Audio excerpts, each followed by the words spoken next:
So,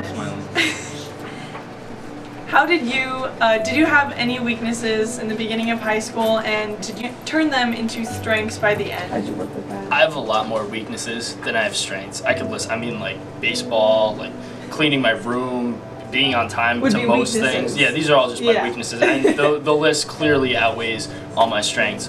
But what I did was I found the things that I'm good at and what I'm passionate about and put most of my efforts in there to make me the best at my strengths, but to really focus on the moment and what I could do as opposed to what I couldn't do. You named a lot of things like baseball and those like activities, but do you have any like specific traits that you really struggled with? Like kind of how'd you manage that? I mean, I was a little shy at first. There were certain things that scared me just about like whether growing up or being in front of a camera or doing something in front of a school. But it was just just trying that, and then now that's something I'm passionate about and really enjoy. Actually, like the same thing happened with me.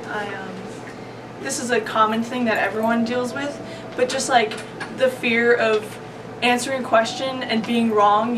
So I would force myself to like answer the homework questions and ask questions when I didn't know what was going on, because even though I might have been embarrassed, it really taught me just like who cares, I'm learning in the end, and I think that's what's most important. I think a lot of people miss out on that. A lot of people lose that sense of asking that question or taking that step to try to be better at something.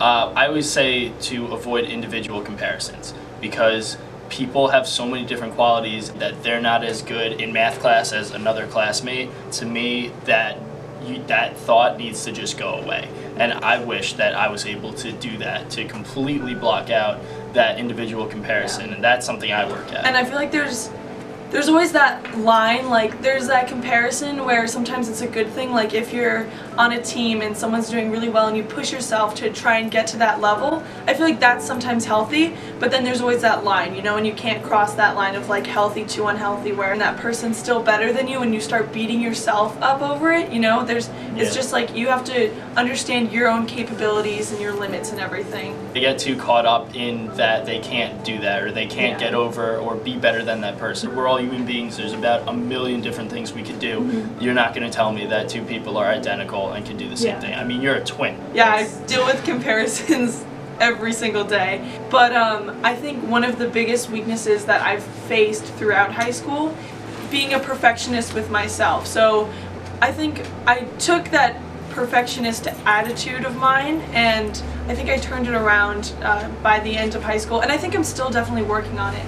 I've definitely noticed a change of attitude of mine, like not doing something perfectly, but still being okay with the outcome, still knowing that I did my best and stuff. For me, that's more of the gear I switched into, where taking everything as an opportunity to learn and grow.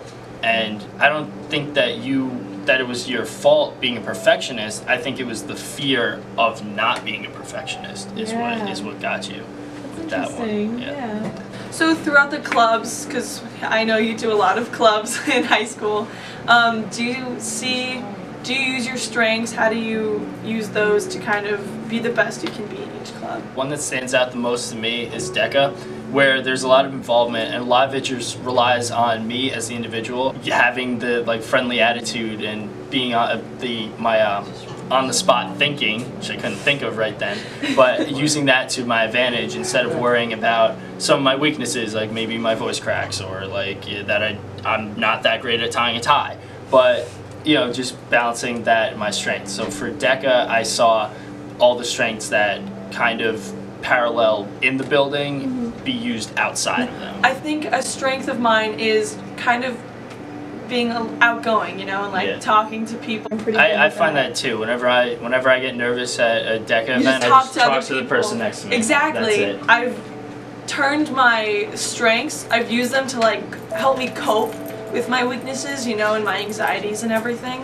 And I just realized that I did that, I consciously realized I did that this year.